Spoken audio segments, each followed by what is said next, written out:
The wind swept across the dusty main street, lifting bits of dry earth into the crisp autumn air. The village of Cedar Hollow lay nestled in a shallow valley, surrounded by fading hills that caught the last golden rays of the afternoon sun. Wooden storefronts lined the single road like tired sentinels, each one leaning just a little, as if age and weather had worn them down together. The blacksmith's hammer had gone quiet. The smell of fresh bread from the baker's window was fading, and the townsfolk had gathered near the square, murmuring with a mix of excitement and unease. It wasn't every day an auction like this came to their remote corner of the frontier. A creaky wagon rolled into view, pulled by two lean mules. Behind it, a group of men on horseback followed close, their dust-covered boots dangling carelessly from their stirrups. The wagon was draped in canvas, but something about the heavy chains that clanked underneath drew curious eyes. Mothers clutched their children closer, and older men leaned on their walking sticks, whispering among themselves. They had heard rumors for weeks now. Rumors that the federal agents were bringing captives from the borderlands for sale. No one said it out loud, but everyone knew what that meant. Hooded figures. Apaches. Standing apart from the crowd was a young woman, her rounded belly pressing gently against the fabric of her faded dress. She held one hand low over her stomach, not out of weakness but protectiveness. Her bonnet shaded most of her face, but her eyes were fixed on the wagon. She had arrived quietly earlier that day, traveling alone in a small buggy. People noticed her, of course. They always noticed newcomers in a place as small as Cedar Hollow, but no one had approached her. There was something in the way she carried herself, determined, reserved, and unwilling to make small talk. The auctioneer, a broad man with a red face and a loud voice, climbed atop a makeshift platform. He cracked his knuckles before shouting out to the crowd. "Folks, gather close. Today's a day you'll tell your children about." The territorial marshals brought us some rare company. His words made some of the men chuckle uneasily, while others simply stared. The canvas was pulled back with a dramatic tug. Underneath sat three figures, hands bound and heads covered with rough burlap hoods. Their clothes were worn and torn, but even through the fabric their stillness carried an unmistakable strength. A low murmur spread through the crowd. Children pointed, some frightened, some curious. The pregnant woman didn't move. Her gaze held steady on the middle figure, the tallest of the three. Something about the way he held his posture, straight, unyielding, caught her attention. She didn't flinch like the others. She simply watched. The auctioneer's voice boomed again. "Now I know what you're thinking. These aren't the usual cattle or tools you bargain for. These are prisoners from the Southern Territory. Hooded Apaches. Dangerous folk but strong as oxen. You won't find hands like these for work anywhere else." He slapped the wooden platform with the flat of his hand, causing the hooded figures to stiffen slightly. Bidding started slowly. A rancher offered a single silver dollar for the youngest one, a boy who barely looked more than 16. Someone else raised the bid by a few cents. The crowd grew more animated as the first figure was sold off to a farmer. The boy didn't resist, but his head tilted upward as if memorizing every face around him. The woman watched silently, fingers tightening on the worn strap of the coin pouch hanging from her wrist. Then came the turn of the second figure, the tall one in the middle. The auctioneer looked almost amused as he spoke. "This one's different. He gave the marshals a fight they won't soon forget. Strong, clever, and stubborn as a mule. Start and bid at $2 silver." The crowd hesitated. Some whispered about the danger. Others simply shook their heads. $2 silver wasn't a small sum in Cedar Hollow, especially not for a stranger. The woman stepped forward.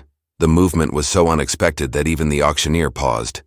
Her boots pressed into the dust as she lifted her head, revealing a calm but resolute expression. "I'll pay $2, she said clearly. Her voice wasn't loud, but in that tense silence it carried like a church bell. Heads turned. Someone let out a short laugh, thinking it was a joke. But she was already untying the pouch, counting the coins with practiced ease. 2 bright silver dollars gleamed in her palm. "Ma'am," the auctioneer began, tilting his head, "this ain't a sideshow. You understand what you're offering on?" She met his gaze. "I understand." No one else challenged her bid. No one raised it. The townfolk, who had spent their lives avoiding trouble, weren't about to outbid a stranger for a hooded Apache. The auctioneer shrugged and slammed his gavel against the platform. "Sold. To the lady in the bonnet." The murmurs grew louder. Some shook their heads, muttering about foolishness. Others whispered theories. Why would a woman alone and pregnant at that buy a prisoner? What possible use could she have for him? She ignored them all. The man was brought forward, his chains clinking with each step. He didn't resist, but neither did he bow his head. His hood remained in place, casting his identity in mystery. She handed over the coins, her expression unwavering. As she led him away from the square, the setting sun painted long shadows across the road. The sound of wagon wheels and chatter faded behind them. The man's footsteps were silent, measured. Though his hands were bound, there was an unmistakable air of awareness about him, as if every sound, every movement around him was being registered. She didn't speak to him, and he didn't ask questions. They simply walked. They reached the edge of town where her small buggy waited. It was modest, but well kept, with a single horse tied to the post. She stopped and turned to him, hesitating for the first time. Her breath came out slowly, the cool evening air brushing against her face. She reached up, fingers hovering just beneath the edge of his hood. For a moment her courage wavered. Something in the way he stood there, unmoving yet alert, made her heart pound in her chest. Before she could decide, a sound echoed faintly from behind them, hooves approaching fast. She turned sharply. Down the road, 3 riders were emerging from the dusk. They weren't townsfolk. Their silhouettes were lean, their hats low, their coats long. The way they rode, tight formation, silent, set her nerves on edge. Her grip tightened on the rope attached to the man's wrists. The man shifted slightly, almost imperceptibly, as if he too recognized something in those riders. The air grew heavier. She stepped back instinctively, unsure if danger was approaching from the riders, or if the real danger stood beside her. Her heart raced as the distance between them and the riders closed. She didn't know who these men were, or what they wanted, but something told her this night would not end the way she had planned. She glanced at the hood again, fingers trembling now, torn between pulling it off or leaving it on. She had paid $2 silver for a stranger she didn't understand, driven by a reason she herself couldn't fully explain. But as the hooves thundered closer, and the man beside her straightened his posture like a wolf scenting the wind, a sudden chill ran through her, somewhere deep inside. She realized this was only the beginning. The riders drew nearer, their silhouettes growing clearer against the fading light. Dust rose from the ground behind their horses, swirling like a ghostly veil in the cooling air. The pregnant woman stepped back instinctively, placing herself between the hooded man and the buggy, as if that flimsy wooden cart could shield them both. The man stood silent, his wrists bound, but there was something in his posture now, tense, alert, almost like a coiled spring waiting for the right moment. His hood still covered his face, but she could sense that his eyes were fixed on the approaching riders. The lead rider slowed as they came close, the others following his cue. Their horses snorted and shifted, hooves pressing into the dirt with heavy thuds. The leader was a tall man with a sharp jawline, his coat dark and worn at the edges. His hat shaded most of his face, but his voice carried clearly when he spoke. "Evening, ma'am," he drawled. "Quite a sight you made back at the square. Folks don't often spend good silver on the likes of him." Her fingers tightened around the rope. "Is there something you want?" she asked, keeping her voice steady despite the unease crawling through her. The man tilted his head, glancing at the hooded figure. "Depends. You planning to keep him?" She hesitated. It wasn't a question she had expected. She hadn't thought that far ahead. All she knew was that when she saw him, something inside her had decided, without logic, without a clear reason, that she couldn't let someone else take him. "He's mine," she said finally, her words firmer than she felt. The rider's smile didn't reach his eyes. "Yours, that's a bold claim. Most folks wouldn't want to be responsible for an Apache. They say some of them don't sleep, that they wait for the right moment to turn on their keepers." His tone was half warning, half amusement. The others chuckled softly, their laughter low and unsettling.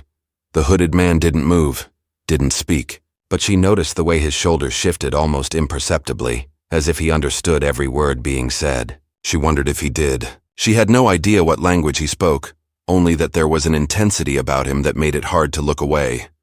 The rider leaned forward in his saddle. "Tell you what," he said slowly.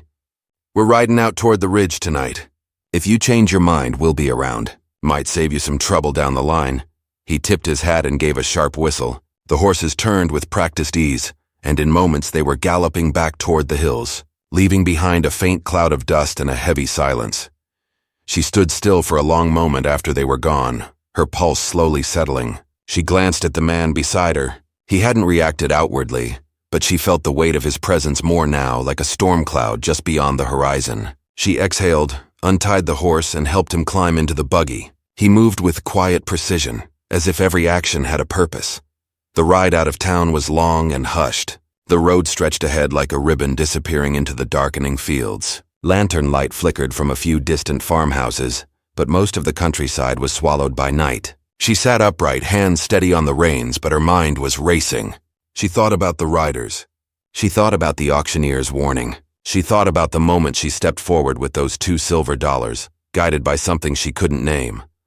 Her small homestead sat on a low rise about 2 miles from Cedar Hollow. It wasn't much, just a wooden house, a barn, and a chicken coop, but it was hers. She had lived there since her husband passed 2 winters ago, managing the land on her own despite the whispers in town. Some pitied her, others judged her. She learned to ignore both. She stopped the buggy outside the house and climbed down, motioning for the man to follow. He did, though his movements were cautious, as if testing the ground beneath each step. She led him to the barn where a spare corner was cleared. It wasn't warm, but it was sheltered. She gestured for him to sit. For a long while they stared at each other, the woman with her tired eyes and swelling belly, the hooded man bound in chains. She reached up slowly, fingers brushing the rough fabric of the hood. "I should know who I've brought here," she murmured, more to herself than to him. With a careful tug, she pulled the hood off. His face emerged from the shadows, and for a moment she forgot to breathe.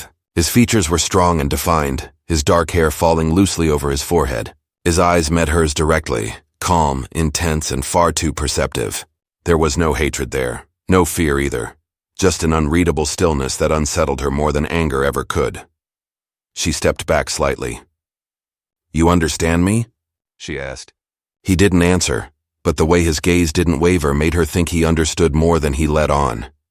In the days that followed, the tension in the air never truly eased. She kept him in the barn, bringing him food and water, watching as he observed everything silently. He never attempted to run, even though the ropes were loose enough that he probably could have. Instead, he spent his time watching the sky, the fields, and her movements with quiet focus. The town hadn't forgotten either. When she went into Cedar Hollow for supplies, people whispered louder than before. Some warned her outright that keeping a hooded Apache was dangerous. Others speculated about her motives. "She's lost her senses," one woman muttered in the general store. "No decent soul would bring one of them into their home." She pretended not to hear, but the words stuck. She questioned herself more each night. What had possessed her to bid at that auction? She thought of her late husband, who had once told her that sometimes choices were made not with reason, but with instinct. She wondered if this was one of those moments. The riders returned 3 nights later. She saw their lanterns flicker near the ridge, faint but unmistakable. Her heart sank. She had hoped they'd moved on, but it seemed they hadn't. The hooded man, who now sat outside the barn in the cool night, noticed them too. She saw his head turn toward the hills, his jaw tightening just enough for her to catch it in the lamplight. She approached him slowly. "Do you know them?" she asked quietly. For the first time he spoke. His voice was low and steady. "Not them. Their kind." His English was clear, though slightly accented. She froze. Hearing him speak startled her more than the words themselves. "You can talk," he looked at her calmly. "I can." She struggled to find what to say next. "Why didn't you—" "Because I listened first," he interrupted simply. The way he said it unsettled her. It wasn't threatening, but it held a quiet weight, as if he had spent his life measuring people by their words before choosing his own. The riders' lanterns flickered once more in the distance, then went dark. She stood there beside him in silence, listening to the night sounds, the crickets, the wind through the trees, the far-off howl of a coyote. Something was shifting beneath the surface of all this, something she couldn't yet see clearly. She didn't know why the riders had taken such an interest in her purchase. She didn't know what exactly this man's story was, but each day the mystery deepened. His calmness wasn't ordinary. It was deliberate. He carried himself like someone who had endured far more than chains and auctions, and though she didn't fully understand it, she felt that their paths were now tied in a way that couldn't easily be undone. Somewhere beyond the quiet fields and fading lantern lights, forces were moving, riders in the night, whispers in town, memories neither of them had spoken aloud. The night air grew colder. She wrapped her shawl tighter around her shoulders and glanced at him one last time before heading inside. His eyes remained fixed on the distant ridge, as if waiting for something he knew was coming. The days that followed moved like the slow turn of a wagon wheel, steady on the surface, but carrying a quiet weight beneath. Life on the homestead returned to its usual rhythm on the outside, feeding the animals, drawing water, tending to the small vegetable garden before the frost settled in. But inside the house and in the barn, something was changing. The man she'd brought from the auction, whose name she still didn't know, moved through the space with a growing awareness, watching everything, learning. She had unbound his hands after that first conversation. It wasn't trust, not fully, but something close enough to it. He hadn't run. That alone said more than words could. She started leaving simple tasks for him, chopping wood, carrying water, fixing a loose hinge on the barn door. He didn't hesitate, didn't complain. He worked with a quiet efficiency that unsettled her more than defiance might have. She found herself watching him from the window sometimes, trying to piece together who he really was and why he carried that stillness inside him like a hidden blade. The riders hadn't disappeared. Every few nights, faint lanterns could be seen near the ridge or along the tree line, always too far to confront, but close enough to remind her they hadn't gone. The townsfolk noticed too. When she went into Cedar Hollow, she caught snippets of conversation about strangers lurking near the outskirts. Some blamed bandits. Others whispered about outlaws looking for someone, or something. Whenever her name came up, it was followed by disapproving looks. The blacksmith approached her one morning as she hitched her horse outside his shop. "You ought to be careful," he said in a low voice, glancing around as if someone might overhear. "There's talk. Folks say those riders have been asking questions about your place, about him." He didn't say the word Apache, but it hung unspoken between them. She tightened her grip on the reins. "What kind of questions?" "The kind that make people nervous. Where he came from, why you bought him, whether you've lost your senses." His eyes softened briefly. "You're on your own out there." "You know that." She nodded, though inside her stomach twisted. "I can handle it." "I hope so," he said not unkindly before turning back to his forge. That night, as she lit a lantern inside the house, she heard a faint noise near the barn. Her heart skipped.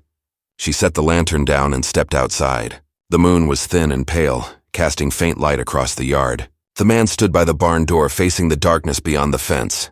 "They're closer tonight," he said quietly, without turning. She followed his gaze and saw nothing at first, just the dark shapes of trees. But then a flicker of light appeared between the trunks. One lantern, then a second. Then the sound of distant horses carried through the cold air. "They're watching us," she whispered. "They've been watching," he replied. "They wait to see what you'll do." She glanced at him. "You seem to know their ways better than I do." He finally turned to her, his face calm but his eyes sharper than she'd ever seen. "I know men like them.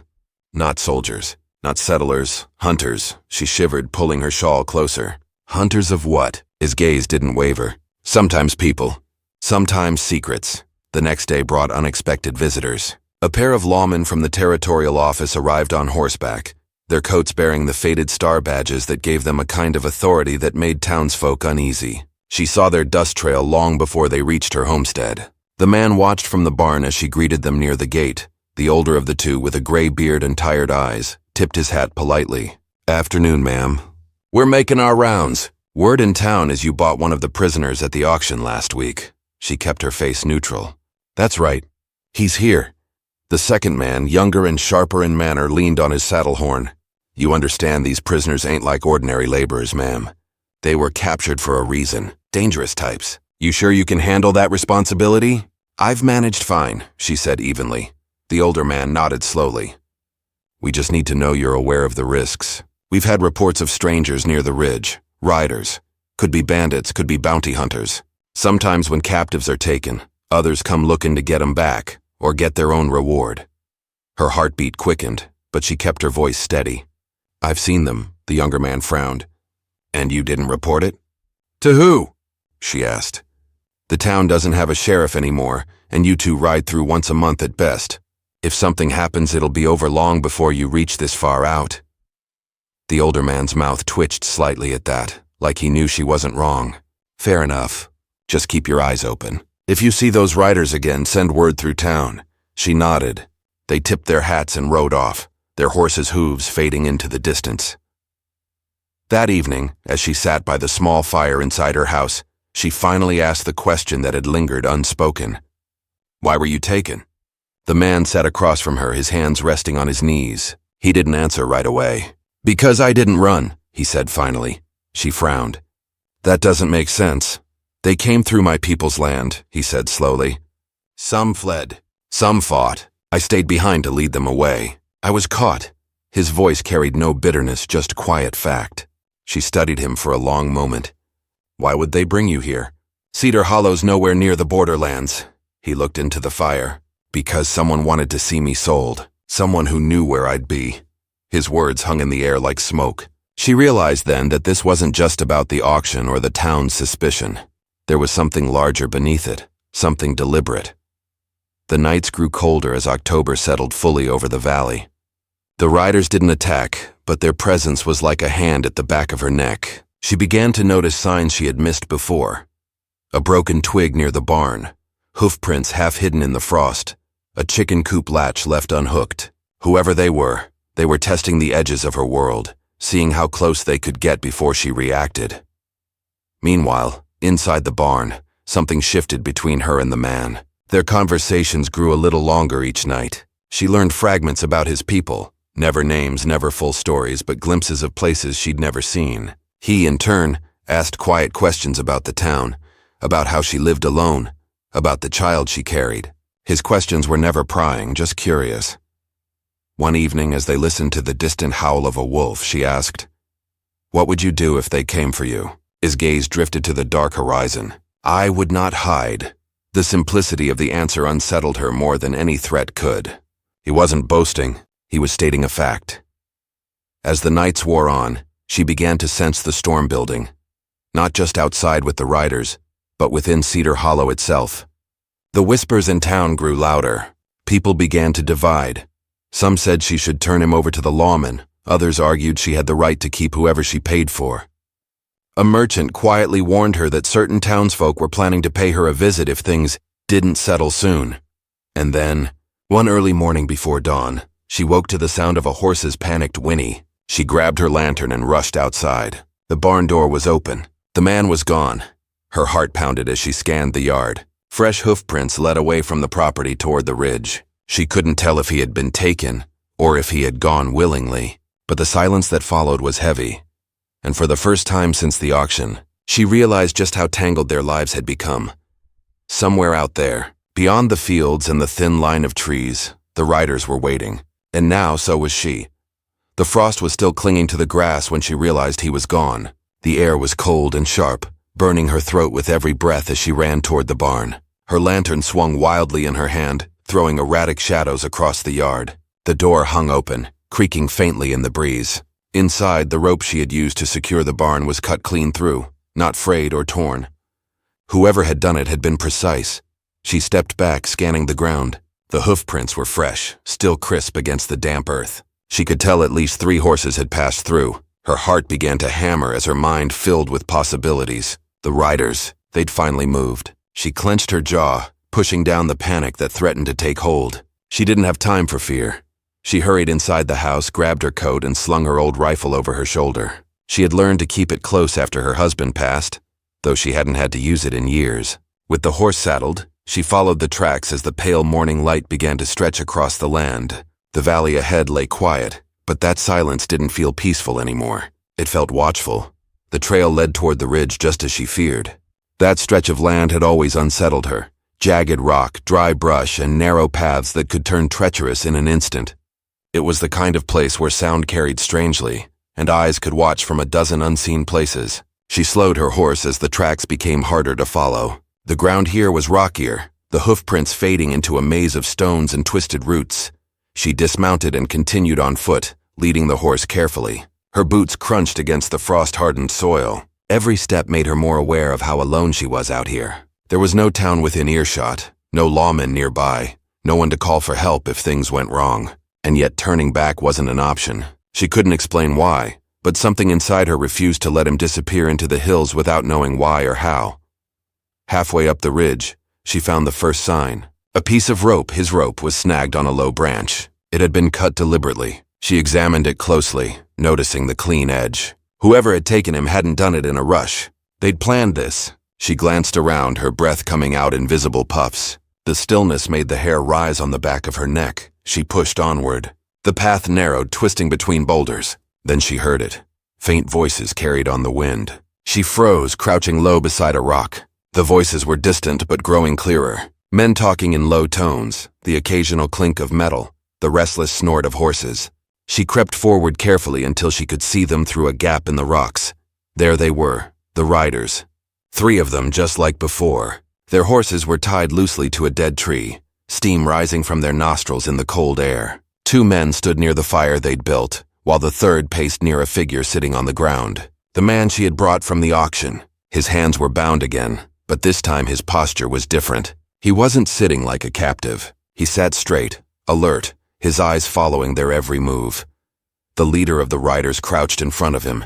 "You knew we'd come," the leader said. His voice was low, steady. "I knew someone would," the man replied. His voice carried just enough for her to hear. "Then you also know we're not leaving without you," the rider said. "We've waited long enough. Those lawmen don't know what they've got sitting in that barn." "But we do," she frowned, gripping the rifle tighter. What did they mean? She had always assumed they were bounty hunters or thieves. But the way the man spoke to them, it was like they shared a history she didn't understand. The man on the ground tilted his head slightly. "If you take me, they'll follow," he said. The leader laughed softly. "That's the plan." She didn't fully understand their exchange, but one thing became clear. They weren't here for money alone. They wanted something more. Maybe revenge, maybe power. Whatever it was, it involved him and, by extension, her. Her heart pounded as she weighed her options. She couldn't take on 3 armed men alone, not in this terrain. But she couldn't just walk away either. She shifted her position slightly, trying to get a better view. But her boot slipped on a patch of frost-covered stone. The sound was soft, but out here it might as well have been a gunshot. All 3 riders froze. One of them turned his head sharply toward her hiding place.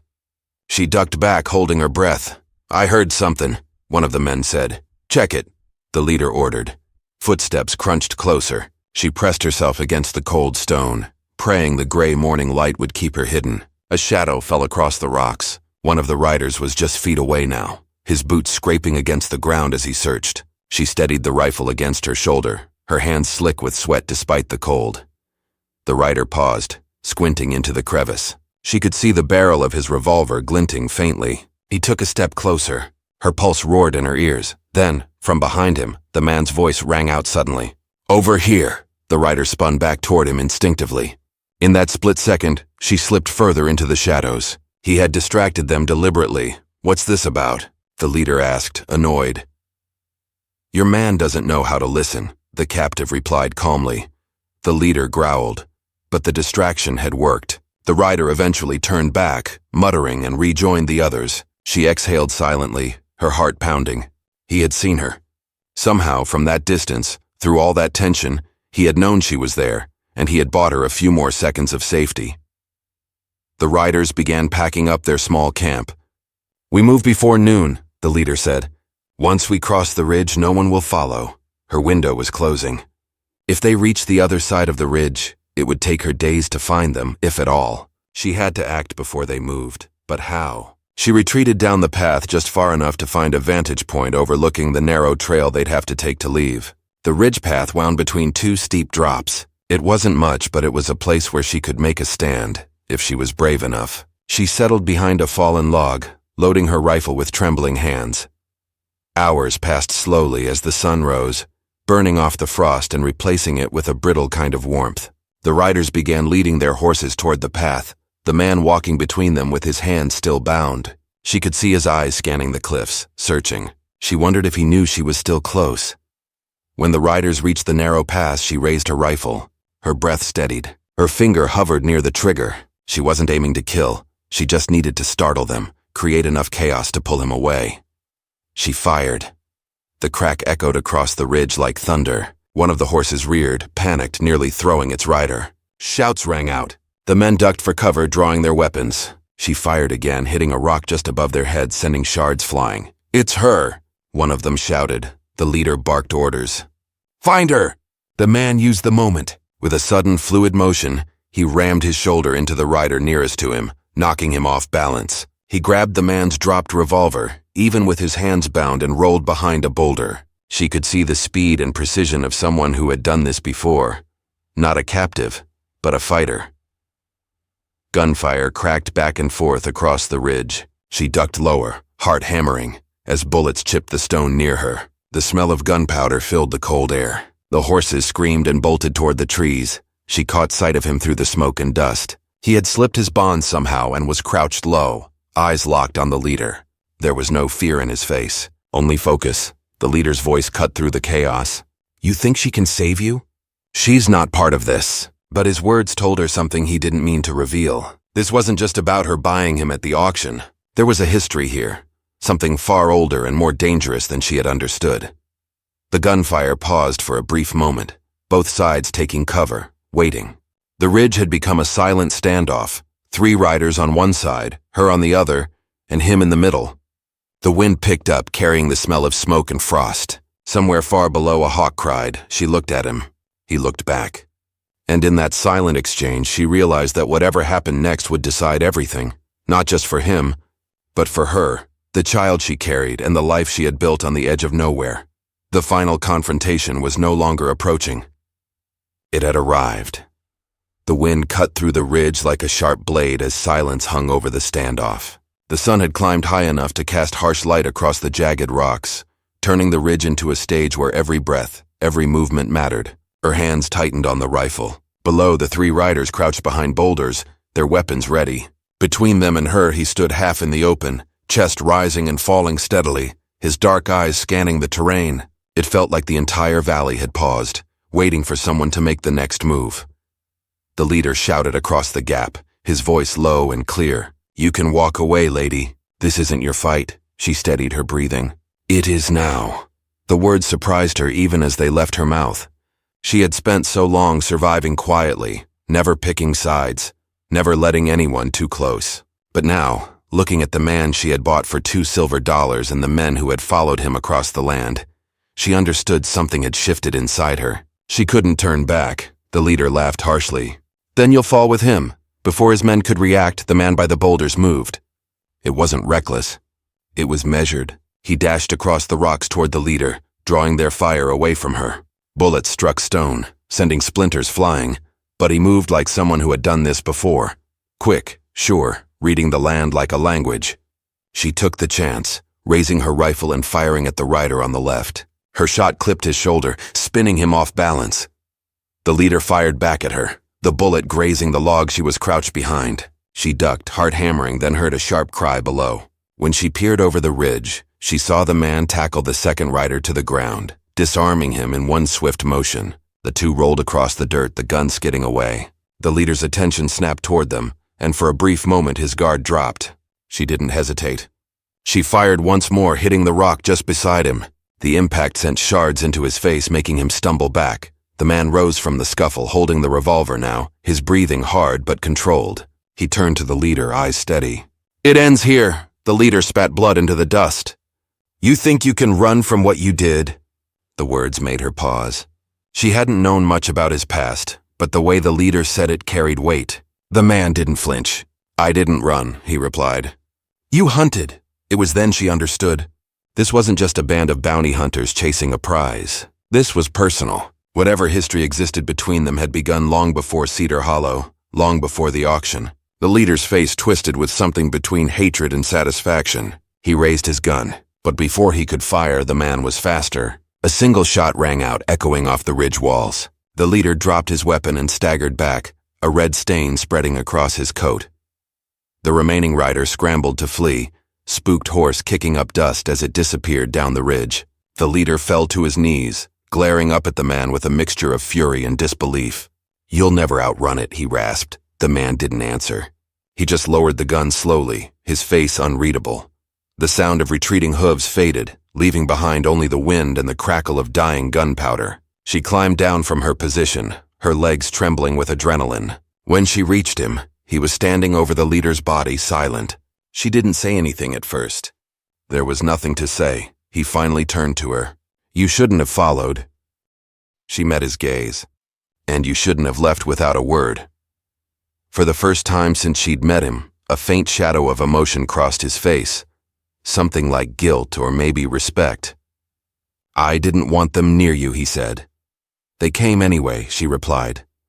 And if I'd stayed behind, you wouldn't be standing here now.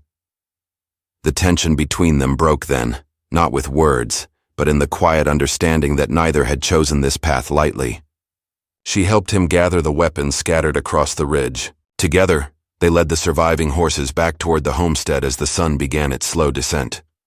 Word of what happened traveled through Cedar Hollow faster than wildfire. By the next morning, townsfolk rode out to the ridge and found the leader's body. Some speculated he was part of a notorious gang from the borderlands. Others whispered about an old feud between tribes and settlers. The lawmen came a day later, their questions sharp, but the evidence spoke for itself. 3 armed riders had attacked a homestead. 1 had been killed in self-defense. The older lawman looked at her with something like respect. You held your ground, he said.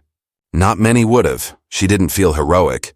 She felt tired but alive. The man didn't disappear after that. Instead of leaving, he stayed to help repair the barn where the riders had first crept in. He mended fences, chopped wood, and fixed the wagon wheel that had been broken for months. The townsfolk watched cautiously at first, but as weeks passed and winter crept closer, their suspicions softened. They saw him in the fields, working quietly beside her. They saw the way he didn't hide or lash out, how he carried himself with quiet strength. She learned more about his past in fragments, shared in the late evenings by the fire. He spoke of his people, of land taken and promises broken, of decisions that led to that fateful auction. He had stayed behind to protect others, to mislead those riders away. But instead, he'd been captured and sold. The leader had once been part of a band that hunted his people for bounties. Their grudge was rooted in years of violence. For her, the days settled into a new rhythm. The fear that had hung over the homestead began to lift. The riders were gone, the ridge quiet again. Cedar Hollow returned to its ordinary ways, but something about it felt different to her now. She wasn't just the woman who lived on the edge of town anymore. She was the woman who had stood on the ridge and fought back. As winter's first snow dusted the fields, she stood on the porch one evening, watching her breath swirl in the cold air. He joined her silently, standing a few feet away. The sky above was a deep, endless blue, the stars sharp and clear. You could leave now, she said quietly. No one would stop you. He looked out across the land. I could, he agreed. But I choose to stay. She didn't ask why. She didn't need to. The months that followed were slow but peaceful. The barn was rebuilt stronger. The baby arrived healthy, and though the winter was harsh, they faced it together. When spring finally pushed its way through the frost, Cedar Hollow accepted their quiet partnership without words. He was no longer just the hooded Apache from the auction. He was part of something new. Something built not on fear or ownership, but on shared survival and unexpected trust. Looking back, she sometimes wondered what would have happened if she hadn't stepped forward with those $2 silver on that dusty afternoon. She couldn't explain what had driven her then, but as she watched him mend a fence one bright morning, she understood that some choices aren't made with logic. They're made with instinct, the kind that changes the shape of your life before you even realize it. The ridge remained a silent witness to everything that had unfolded. The townsfolk still told the story in their own way, about the pregnant woman who paid $2 silver for a hooded Apache and the night riders who tried to take him back. But for her, the story wasn't about a purchase or a gunfight. It was about finding courage when she least expected it, and about 2 lives crossing at the edge of nowhere to carve out something lasting in a place that rarely allowed it. And so, as another season turned in Cedar Hollow, the wind carried no more whispers of fear, only the quiet promise of a life remade.